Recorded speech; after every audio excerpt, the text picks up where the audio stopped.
Amber Wilson, age 32. And there's nothing like finding your daughter by yourself.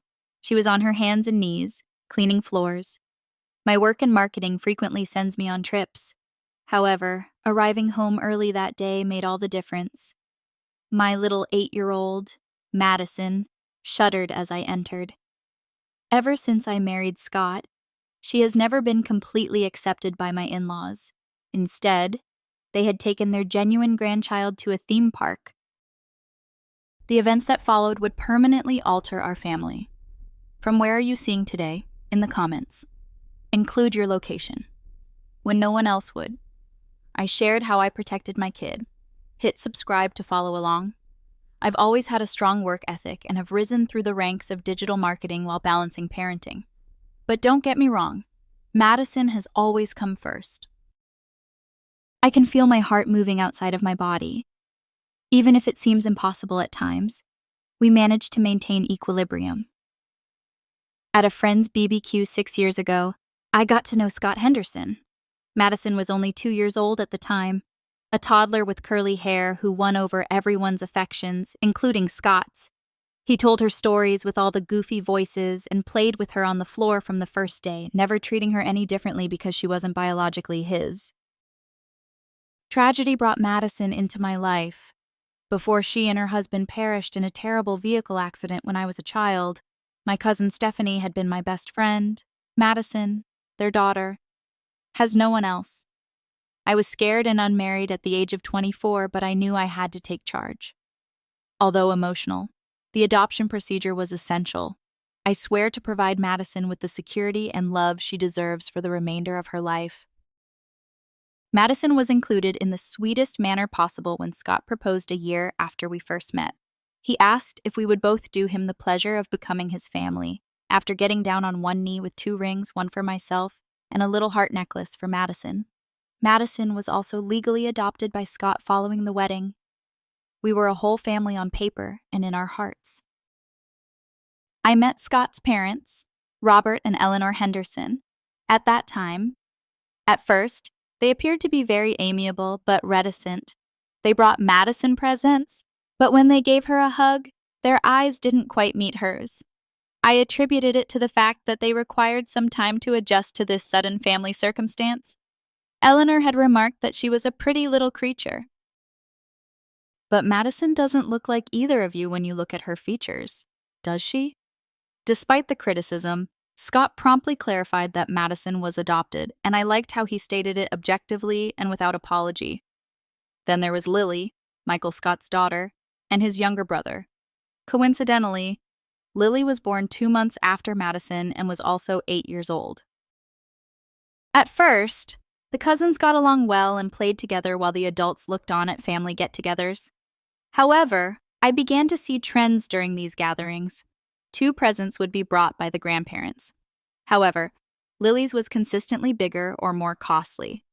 Only the pictures with Lily would be shared on social media, even though they would take pictures with both girls. Eleanor occasionally didn't seem to hear Madison when she spoke. She would, however, listen to everything Lily said. Scott also took notice. He challenged his parents in private during a particularly blatant Christmas in which Madison received coloring books and Lily a tablet. He firmly informed them that Madison was his daughter. I want you to show her the same care and affection as you show Lily. Favoritism was denied by them. You're being overly sensitive, of course. Robert had brushed it off. We have equal affection for both girls. Simply put, Madison seems to be more interested in crafts and the arts. At Easter, however, the trend persisted. At Thanksgiving, they would conceal additional eggs for Lily to discover. Lily would be questioned about school, but Madison would not.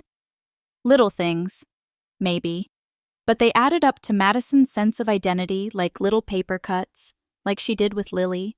Why doesn't Grandma Eleanor invite me to bake cookies with her? Madison made one inquiry. She spoke in a low voice. I couldn't think of a good response. I made an effort to make up for it by making unique customs for us. Scott was incredibly helpful, constantly acknowledging Madison's emotions while attempting to keep the family together. He would reply that they belong to a different generation. They will eventually change their minds. I wasn't entirely certain. However, I appreciated his wish to think the best of his parents. My recent business travel was complicated by this fragile family ecosystem. After months of delaying the Chicago conference, I eventually gave in when my employer made it obvious that I would not be attending this possible client meeting. Scott promised to handle all of Madison's problems: schoolwork, dance class, and school drop-offs. As I worried about my packing list, he kissed my forehead and assured me that the entire process would be all right. Sweetie, I'm going to have a daddy-daughter weekend with Madison. Perhaps we will construct the birdhouse we have been discussing. The strategy to get thrilled about spending special time with Scott appeared to be acceptable to Madison. Before it wasn't. Everything was in its proper place. Scott got an urgent call from his company's Boston office 2 days prior to my departure. As senior account manager, Scott's presence was urgently needed because a large client threatened to terminate their account. We frantically looked for other childcare options. Our backup babysitter was already committed, and our usual was away at college. Scott proposed his parents. They have started requesting to see Madison more often. This would be beneficial to their relationship, he thought. I paused, recalling all those little instances of partiality. I'm not sure. Scott, perhaps my mom, who recently underwent knee surgery, could travel here from Arizona at such short notice?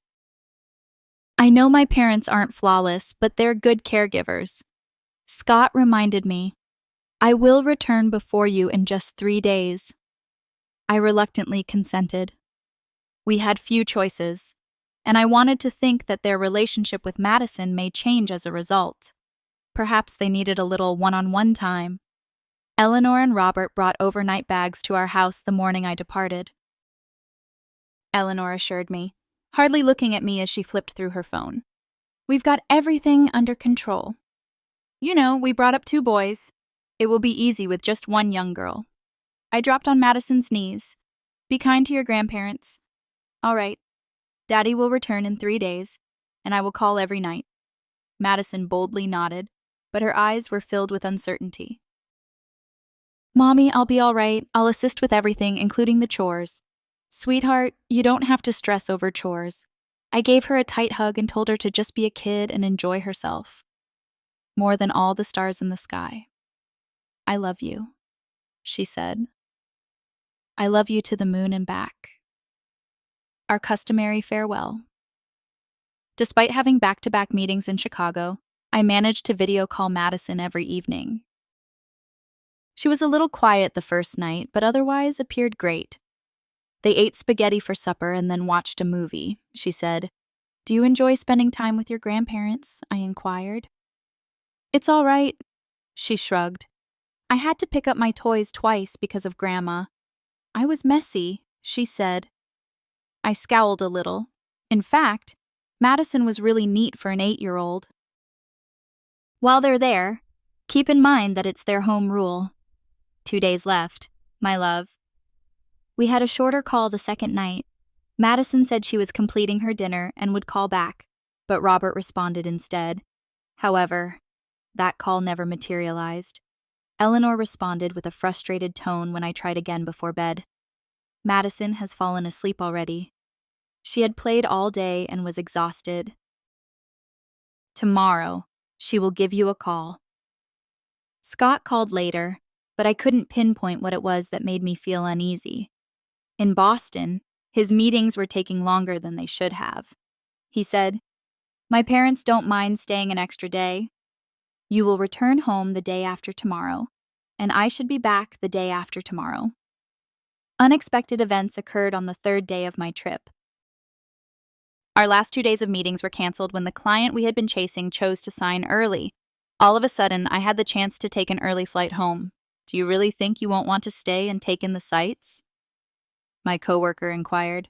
This time of year, Chicago is gorgeous, but all I could think about was returning to Madison. I was apprehensive after the short, awkward calls with my in-laws. I chose not to inform anyone that I was returning home early, so I booked the first flight that was available.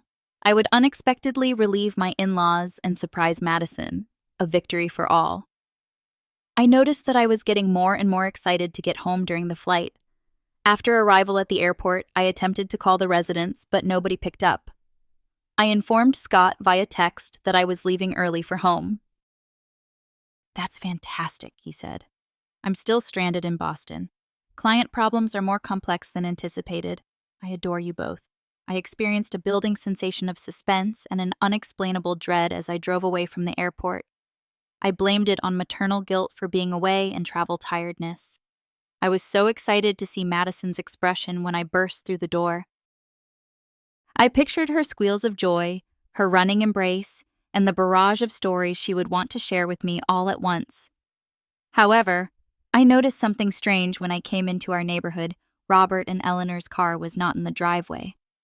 The afternoon was a Thursday. With Madison, where would they have gone? Maybe for ice cream or to the park. It didn't feel right, though. After pulling into the driveway, I picked up my bags. On my walk to the front door, I noticed that the spring air was rather cold. I walked into our house, which looked abnormally quiet. "Hi there. Madison? Is anyone home?" As I placed my things in the foyer, I yelled. I was shivered by the silence that met my eyes. With increasing haste, I called Madison's name as I made my way through the house. Although Madison's beloved stuffed rabbit, Mr. Flopsy, was lying on the floor, the living room was deserted. It was unusual because she hardly ever left his side.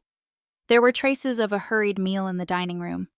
On the table are crumbs, a glass of water, half empty. Madison. I gave another call. My voice reverberated throughout the still home. Then a tiny sound from the kitchen reached my ears. There was a little sniffle, then the clear sound of scrubbing. I ran in the direction of the sound. My heart is racing. When I walked into the kitchen, I witnessed something that nothing could have prepared me for. The cold tile floor had Madison on her hands and knees. She was frantically cleaning the white tiles with a big brush in her tiny hands. Beside her was a bucket of soapy water. Tears had dried and smeared her face. Sweat dampened curls. She was dressed just as I had seen her on our quick video chat the previous evening. At first, she didn't notice me. So intent. Did she have a specific location on the floor I tried to take in the scene as I stood motionless at the doorway? Madison. At last, I succeeded, speaking no louder than a whisper. Her head snapped around for a moment, startling her and sending the brush clattering to the ground. She gave me a look of fear that I had never seen her give me before a realization struck. "Mom," she spoke in a little, unsure voice, as though she was still in shock that I was actually there. I took 3 steps across the kitchen and knelt next to her. I didn't care that the soapy water on the floor was getting soaked up by my business slack's knees.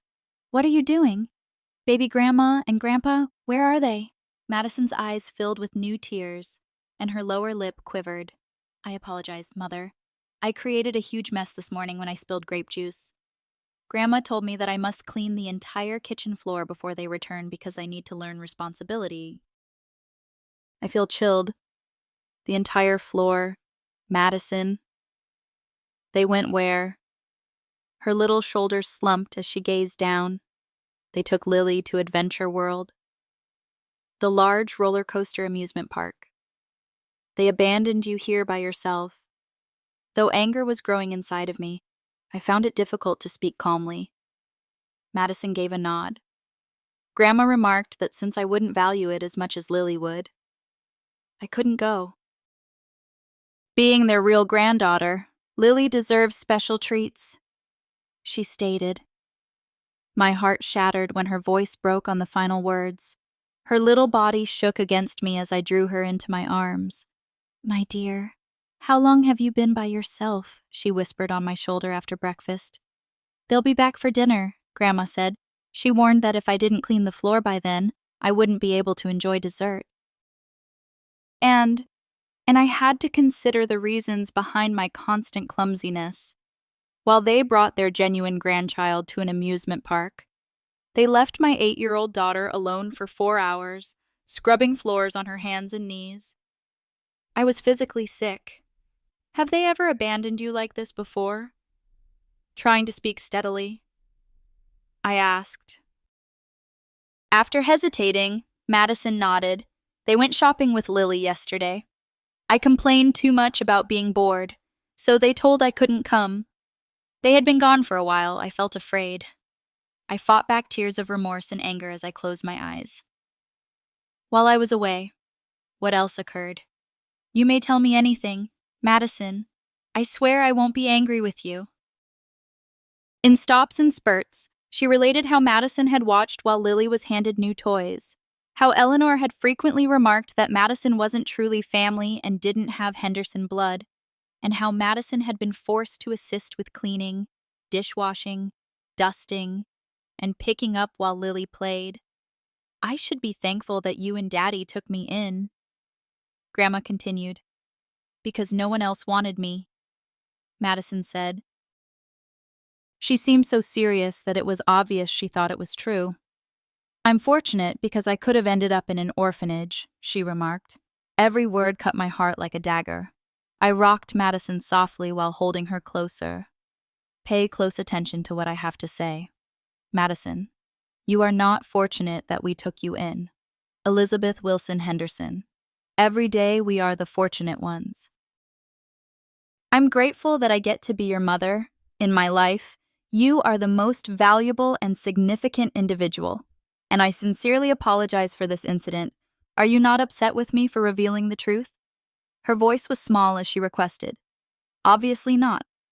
Mishaps occur. Everyone makes mistakes from time to time. I brushed back her wet curls and reassured her. You should never be punished by having to scrub a whole floor. Furthermore, they should never have ever abandoned you. It was their fault, not yours. As I assisted Madison to her feet, I became acutely aware of how worn out she appeared.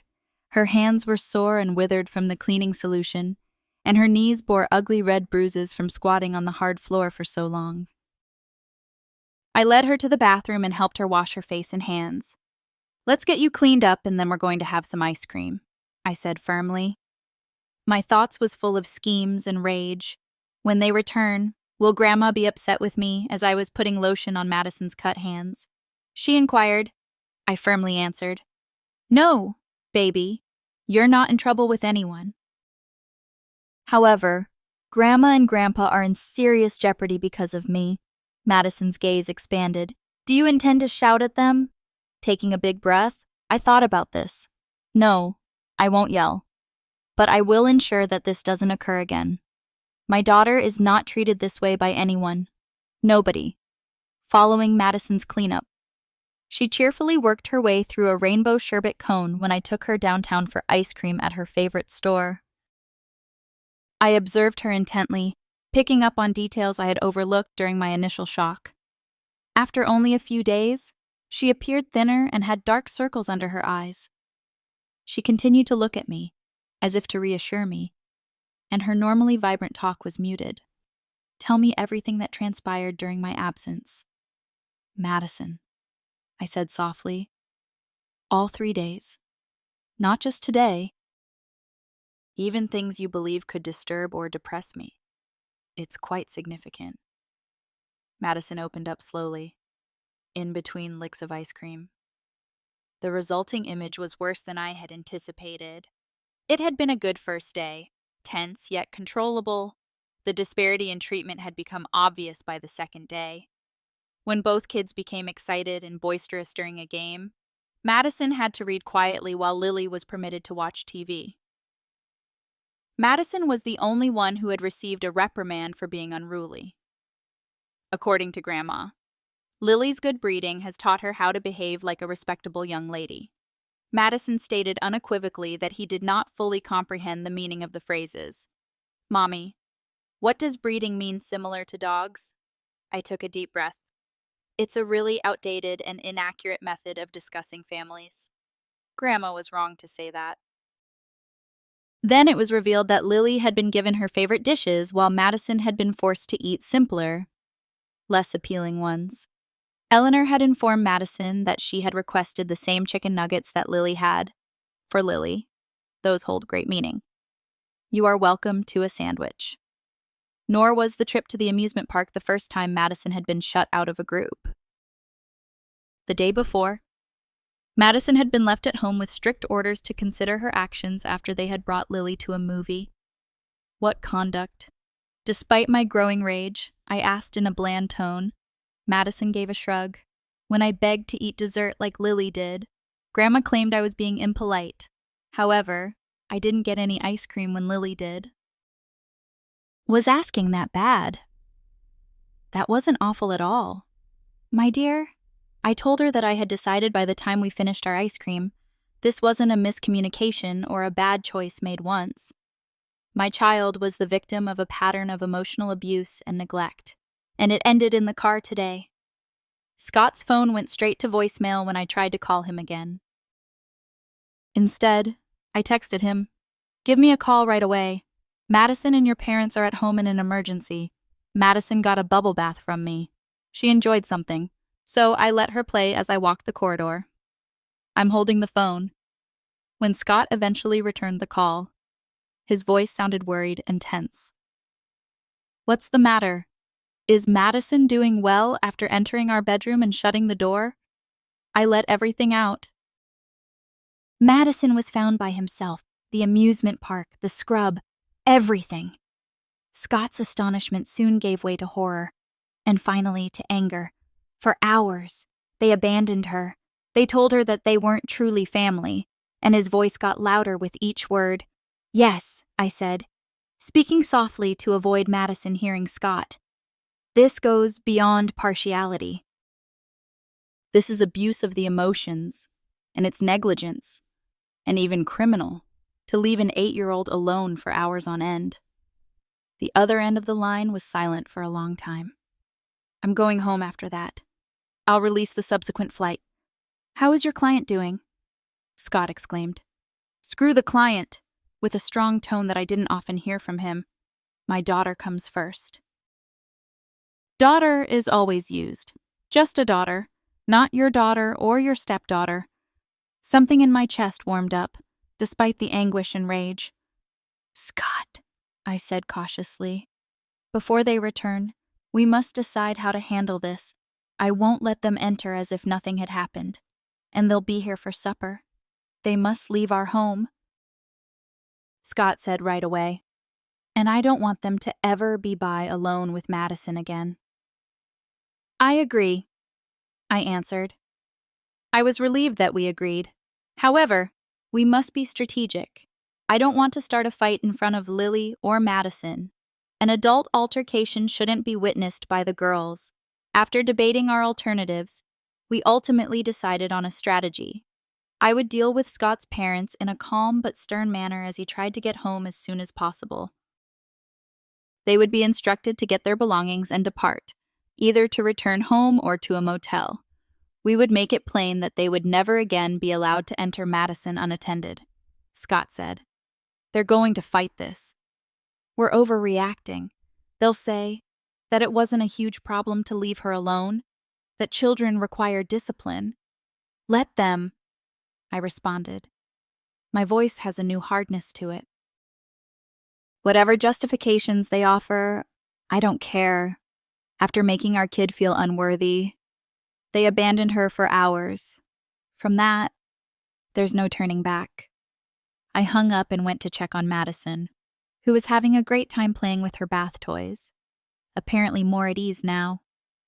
I assisted her in washing her hair while perched on the tub's edge. I saw a tiny bruise on her shoulder and fought back tears. "My dear, how did you obtain this?" I inquired informally. Madison said, without looking at it. "Oh, when I dropped a plate there yesterday, Grandma caught me. But it was an accident. I was being awkward." I inhaled deeply, telling myself to maintain my composure for Madison's benefit. It's not being awkward. That's just a typical child.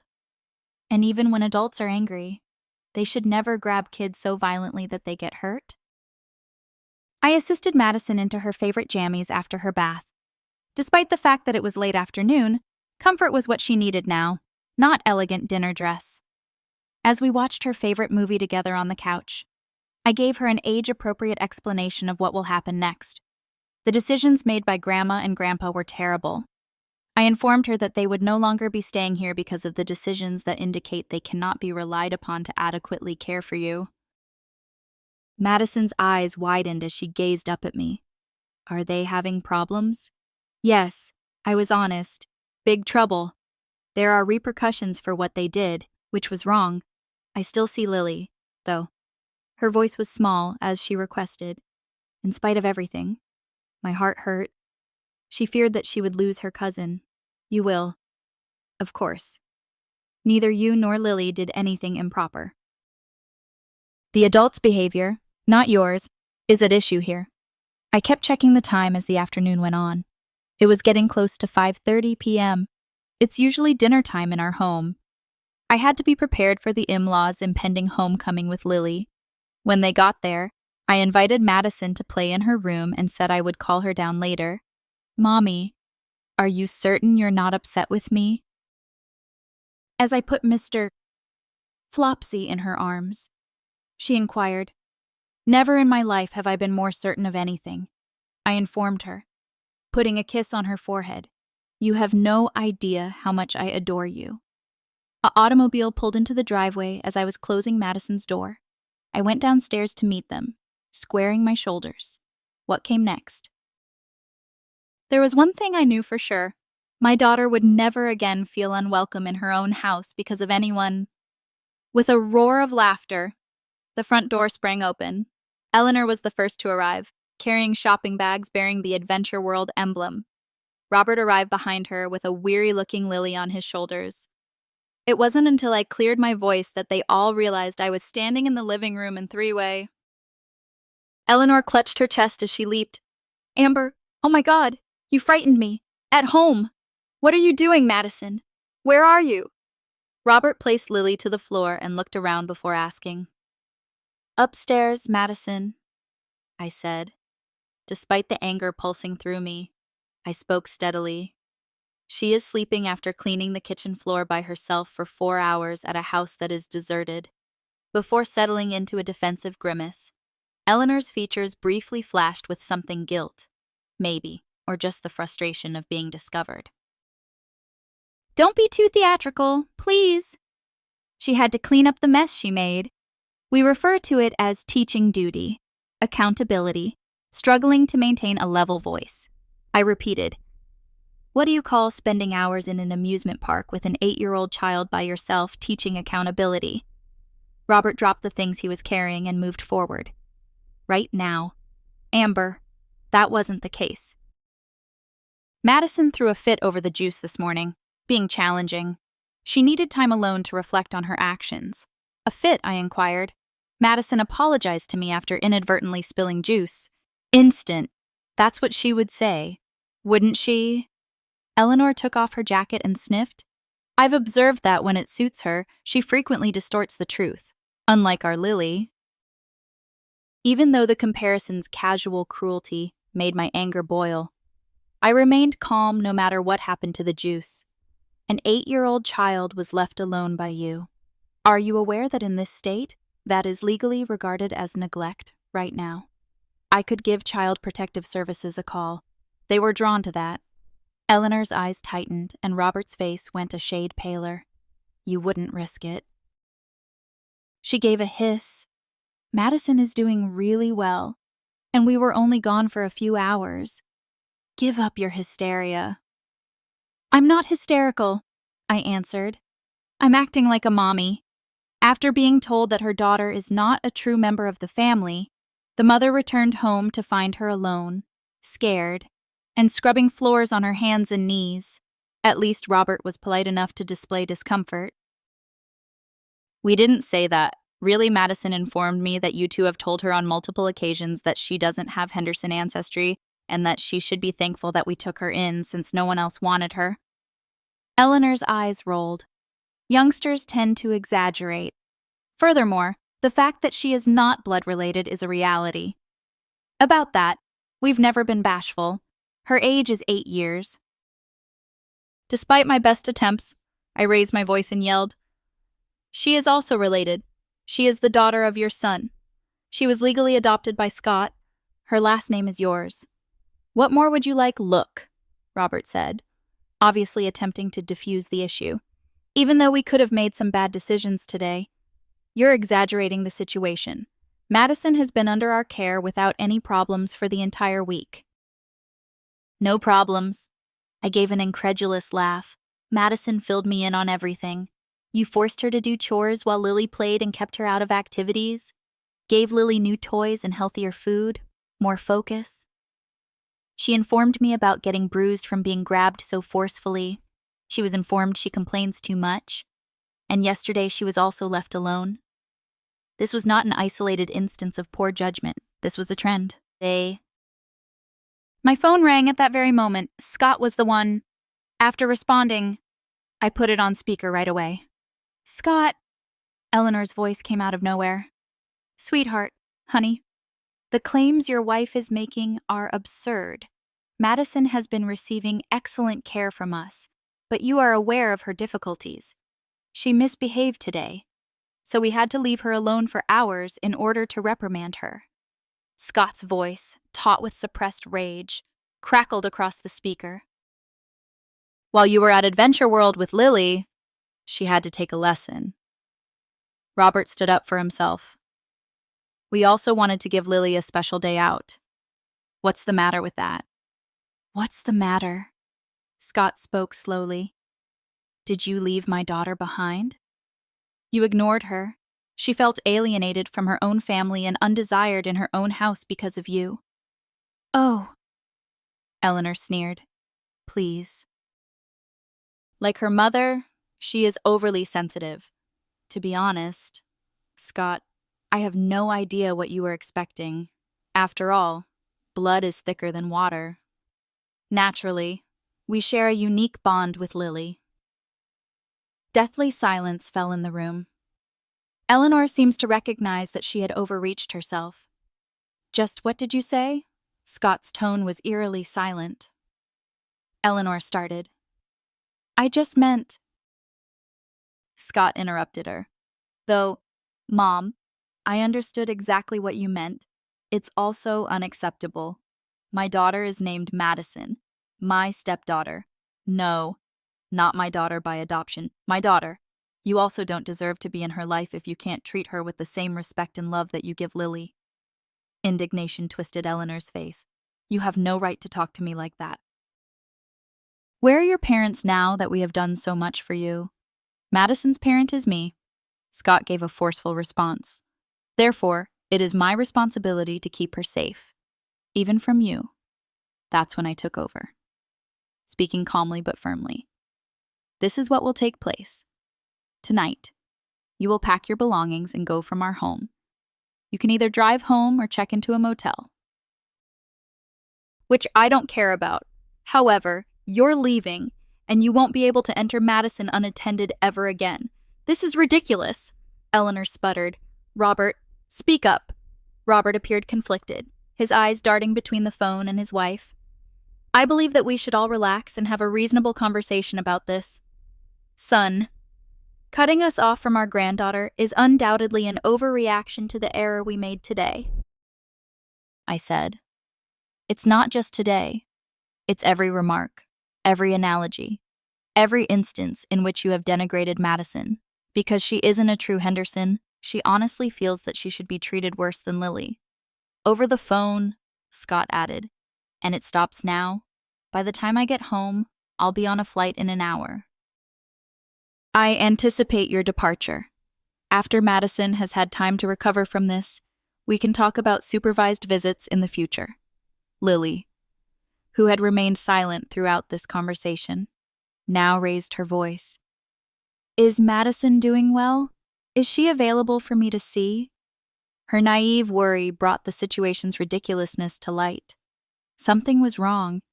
Even for a youngster Lily's age, I lowered myself to her level. "Madison is resting at the moment, but she's well." "Lily, this isn't about you. There was nothing wrong with you." This caught Eleanor's attention. Her voice rose sharply. Take a look at your actions.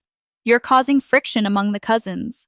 Now you're severing this family, I said, getting back to my feet. When you determined that one grandchild was more valuable than the other, you took that action. This is absurd, Eleanor snarled and reached for her handbag. Robert, hurry up. We don't need to endure insults as we stand here. Madison, where are you? Robert repeated the question, as if he was really worried. At least, let's say goodbye. I gave a headshake. Not this evening. She's experienced enough. When she's ready, I'll have her give you a call. Eleanor huffed dramatically. That's all right. But don't assume that this is the end. Without your involvement, we will be having a private conversation with Scott. Go ahead, I said. However, you should be aware that he has heard all of your remarks from tonight, and he fully supports Madison and me. While they collected their possessions, Eleanor looked across at me. For the final time, we always believed Scott could perform better. You know, Amber. We now see that we were correct. I just grinned, even though the barb was supposed to cause pain.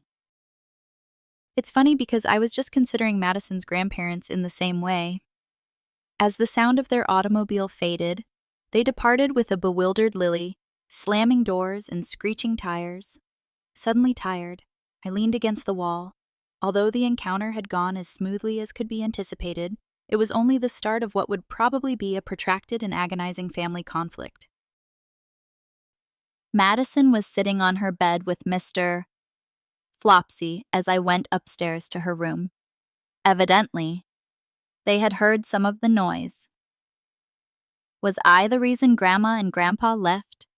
Her voice was small as she requested. I sat next to her and drew her in.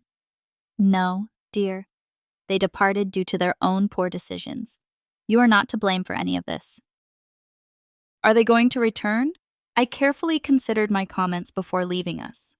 However, if they can eventually learn to treat everyone in our family with kindness and respect, they may return for brief visits.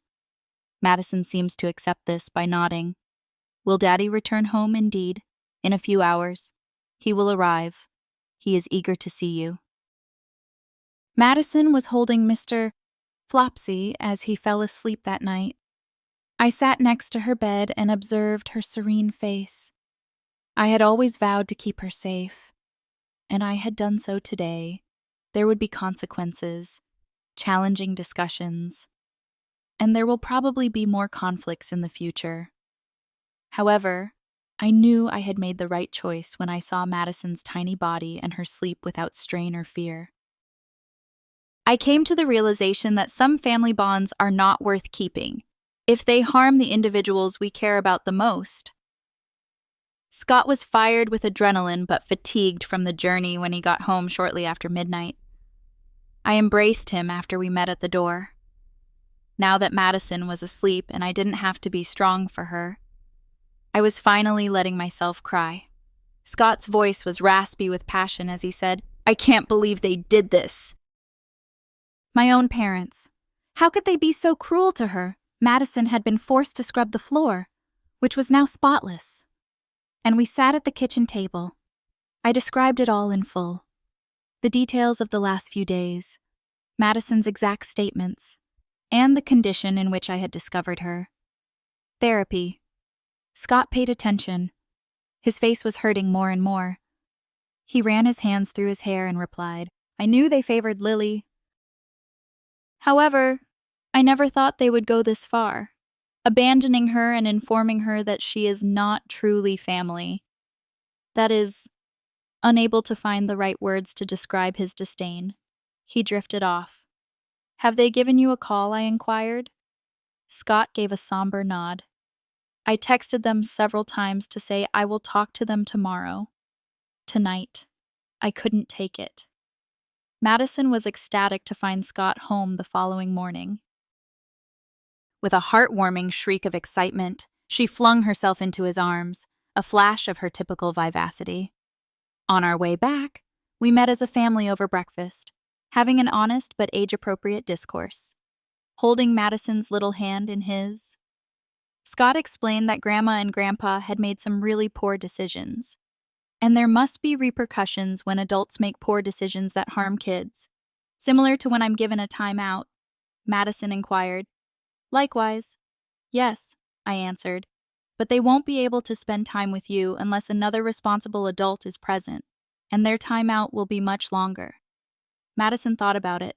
Are they upset with me? No, dear. They're probably upset about the situation, but none of this is your fault, Scott reassured her.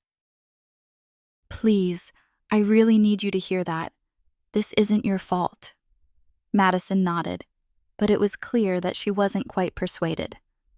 In order for Madison to understand what had happened, and for us as her parents to figure out how to best help her, we determined that family therapy would be crucial going forward. Scott called his parents later that day when Madison was engrossed in a movie. He put the phone on speaker while I sat next to him. When you and Amber threw us out last night, Eleanor stated right away. We've been worried sick, Mom Scott cut in firmly. I'm calling to be very clear about where we stand. You and your father engaged in emotional abuse and neglect. Madison was left alone for hours by you. You always made her feel inferior to Lily. She felt unwelcome in her own family because of you. That will never happen again because it is unacceptable. Scott, you're exaggerating the situation. Robert spoke up. Yes, it was a mistake on our part to leave her alone. We acknowledge that. However, all of this abuse talk is excessive. Is it Scott posed a challenge? You told my daughter that she should be thankful that anyone wanted her, and that she isn't truly family. What does that do to a youngster? Do you know? We were simply being truthful. Eleanor defended. She is old enough to recognize the distinction between an adopted family and a biological family. Nothing is different. Scott blew up. At last, his meticulous control faltered. Not in a romantic relationship, not with dedication, not the way she ought to be handled. In every important aspect, Madison is my daughter. From then, the discussion soured as Eleanor and Robert downplayed their roles, shifted the blame, and finally threatened to bring the extended family into the matter. Scott concluded the discussion by restating our stance that there would be no unsupervised contact with Madison, and that any subsequent visits would be brief and well-watched if we persisted in overreacting. Eleanor and Robert gathered the family soldiers as promised. Scott's relatives, aunts, and uncles started phoning, and the majority of them accepted the in-laws' diluted version of events at face value. According to an uncle who had never even met Lily, they simply wanted to give her a wonderful first day and claimed Madison was being challenging. Despite the extreme strain, we remained steadfast. Some family members appeared doubtful of the story being told, most notably Scott's brother Michael. A week after the incident, Michael contacted. He stated Lily had been upset. She never stops inquiring about Madison and the reason behind the fights. What actually took place, Scott was honest with him about everything. When he was done, there was a long stillness. Jesus. At last. Michael took a breath. Mom argued that she wasn't truly family and left her alone for hours. Indeed, Scott attested. We haven't even told you everything yet. One more pause. Finally, Michael said, I believe you. Madison had to tidy while she was allowed to play. Lily said, Lily. At the moment, I didn't give it much thought, but I'm sorry. God. Is Madison doing well? It was that chat that changed everything. By confronting his parents and refuting the untrue story being circulated inside the family. Michael turned into an unexpected ally. In order to preserve their cousin relationship in spite of the adult turmoil, he even set up video conversations between Lily and Madison. We concentrated on Madison's recovery in the interim. We located a family therapist that specialized in blended families and adoption. Dr. Lorraine Carter was straightforward but kind, establishing a secure environment where Madison could freely express the emotions she had been suppressing. When Grandma told you that you weren't truly family, how did you feel? During one session, Dr. Carter inquired. Madison tightened his grip on Mr. Flopsy. I'm depressed and afraid that my father might quit loving me on Sunday. Tears came to Scott's eyes. Never, he muttered angrily. 1,000,000 years from now. In the weeks that followed, we realized that the incident we found was just the most extreme manifestation of a long-standing pattern of discriminatory treatment. Madison had internalized so much that she felt she wasn't truly a Henderson and therefore deserved less. Youngsters are incredibly flexible. In a session just for parents, Dr. Carter gave us an explanation. Instead of seeing it as unfair treatment by adults who ought to know better, kids frequently believe that when they are treated differently, it is because of anything they have done or something that is intrinsically flawed with them. The Madison School Spring Concert was the first family get-together following the incident. The in-laws would be there, we knew. We meticulously got Madison ready while Lily was performing, telling her that we would be there for her the whole time. What happens if Grandma tries to speak to me by herself as we got ready for the occasion? She asked nervously. That is not going to occur. I'll be with you all the time, as I promised my dad. Additionally, you notify us right away if someone says something that unnerves you. When we got to the elementary school auditorium, we could feel the tension. Between them and her concert attire were Michael and his wife, Lily, Eleanor, and Robert. They saw us right away. Eleanor's cheeks tensed as Robert turned his head away. Making a conscious effort to avoid the in-laws, we led Madison to her classroom, after dropping her off with her instructor. We located seats a considerable distance away from theirs, but Michael took the time to come over and say hello. Madison, how are you? He was sincere in his question. Better, said Scott. The therapy is working. What about Lily? Perplexed. Yet well, Madison is missed by her. After hesitating, Michael continued, You know, Mom and Dad are still doing great. However, I want you to know that I can understand your motivations. For Lily, I would have done the same. He had no idea how much that simple acknowledgement meant. We couldn't completely dodge the in-laws after the show. We were waiting for Madison outside her school when they came. She has a lovely voice. Awkwardly, Robert offered. She did. Indeed. I gave a neutral nod. Eleanor remained silent. When Madison came out of the classroom, merely looked at her closely. Madison's confidence from the performance evaporated as she drew closer to me. Hi there, Madison. Roberts leaned slightly as he said, You performed admirably up there. Without looking into his eyes, Madison muttered, Thank you. Well, Eleanor's voice was brittle when she finally spoke. I guess we should give you credit for completely betraying our granddaughter, Scott warned. Mom, not in this place. Not right now. Then she made a demand. For one mistake, you've entirely shut us off. There was more than one error, silently but forcefully, I said, and we shouldn't talk about it here. The back seat was particularly silent as we departed soon after Madison. Do you feel all right? My love. I turned to see how she was doing and asked, slowly. She nodded. Grandma is still upset with me. Is she not upset with you? Looking directly into the rearview mirror, Scott reassured her. She is upset about the circumstances and our adult concerns, which you should not be concerned about. We allowed for brief supervised interactions while maintaining our boundaries as the weeks stretched into months. An hour at the park with everyone in attendance, and a meal at a restaurant. Eleanor was especially reluctant to the new normal, and these were frequently tense.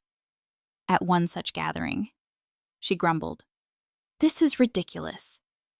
Without you looming over me, I can't even talk to Madison.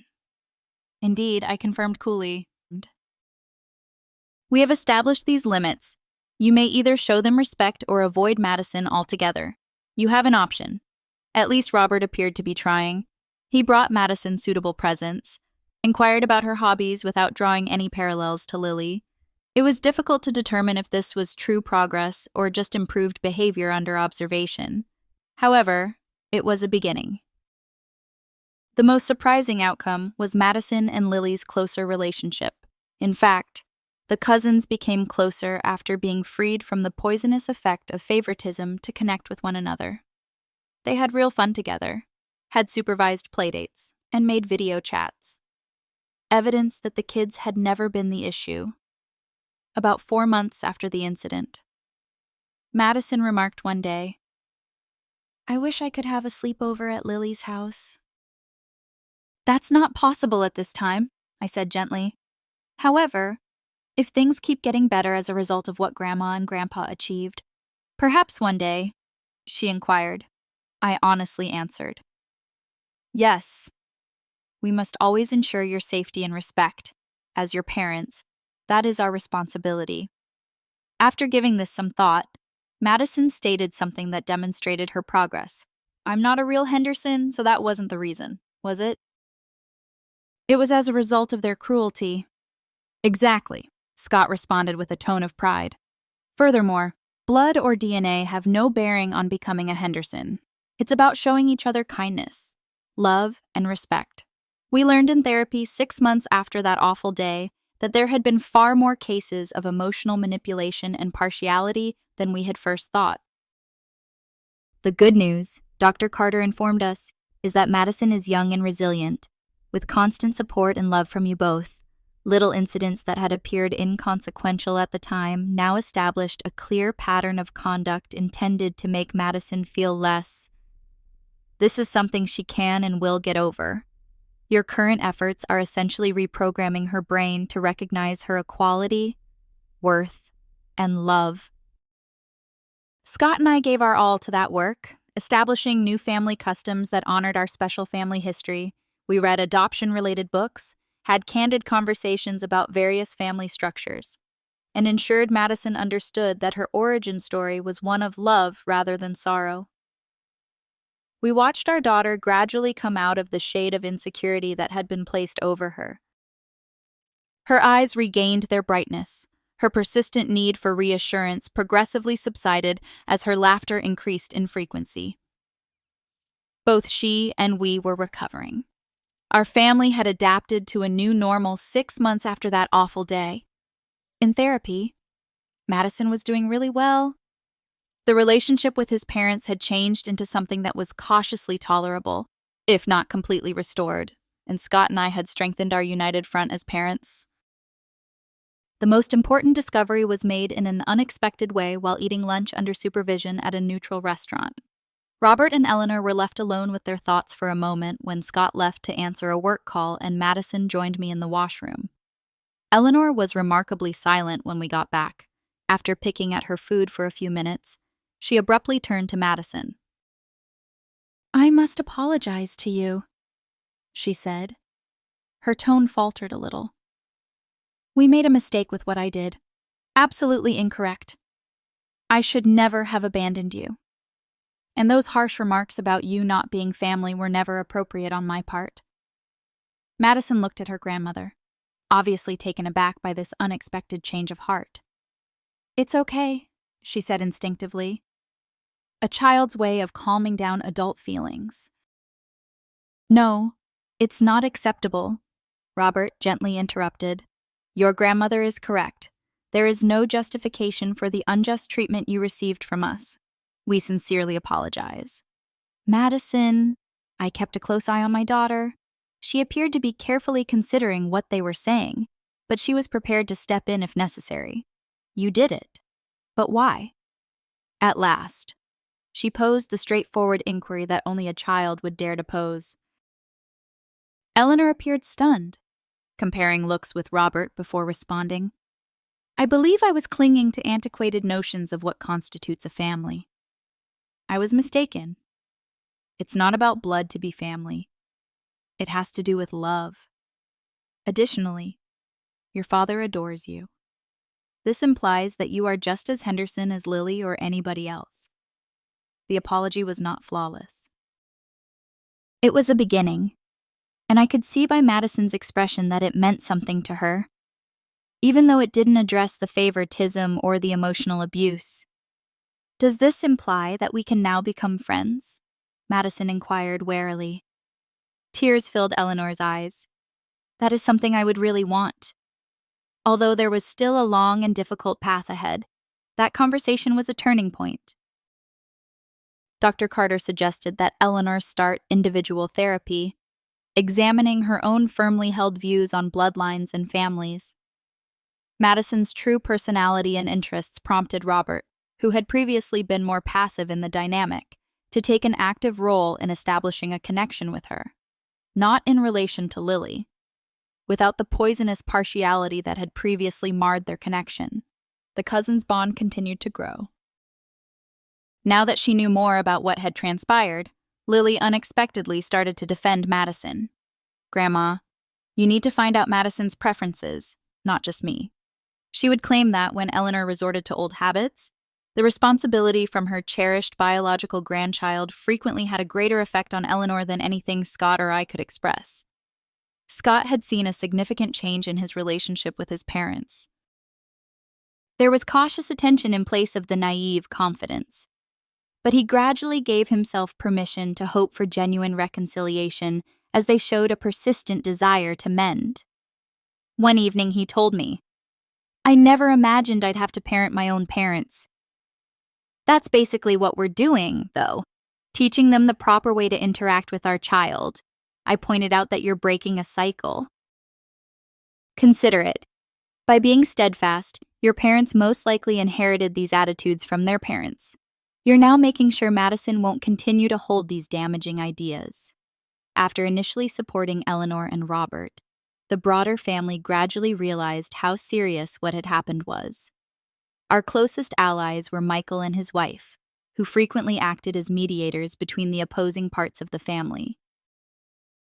At a brother's lunch, Michael told Scott, "Mom told me she doesn't know why she treated Madison that way.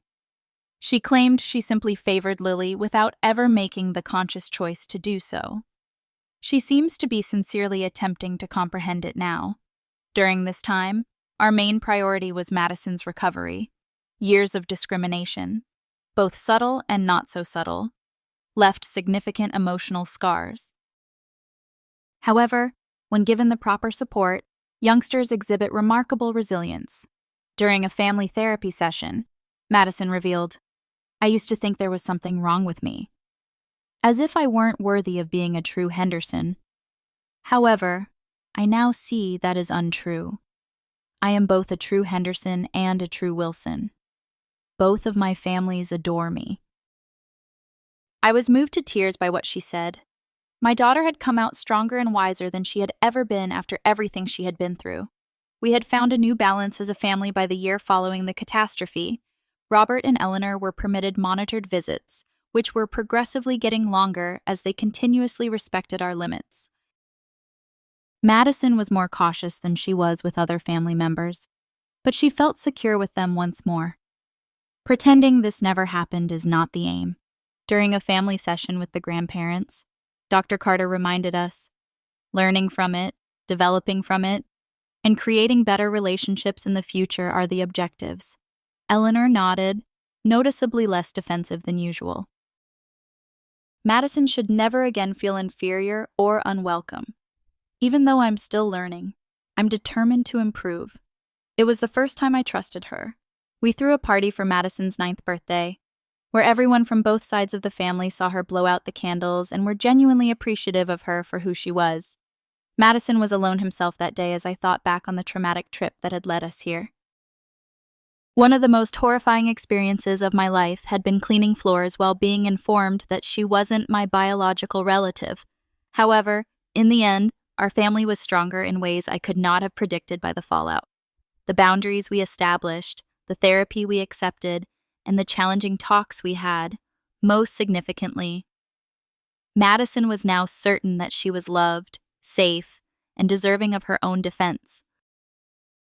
Trauma should never have to teach a youngster that lesson. But as I saw her and Lily giggle and take a thoughtful gift from Eleanor and Beam at Scott's excited photography, the lesson itself was priceless. I was certain that we had made the correct choice. The unacceptable was something we had refused to accept. We had given our daughter the most crucial lesson of all by defending her when she was unable to defend herself. That love has nothing to do with biology or blood. It all comes down to decision, dedication, and steadfast support. I hope our tale offers you strength if you're watching and have ever thought that you had to put up with your child being treated unfairly in order to maintain family unity. Even if it may be challenging, awkward, or even painful at the time, standing up for your child is always, always worthwhile. Have you ever needed to safeguard your kids by establishing tough boundaries with family members? How did you respond to it? Leave a comment below with your experiences. For more real-life tales about mom, family, and the occasionally difficult path of doing the right thing, please press the like button and subscribe to my channel if this story spoke to you. I appreciate you listening. Also, keep in mind that a family is not formed by blood. Love does.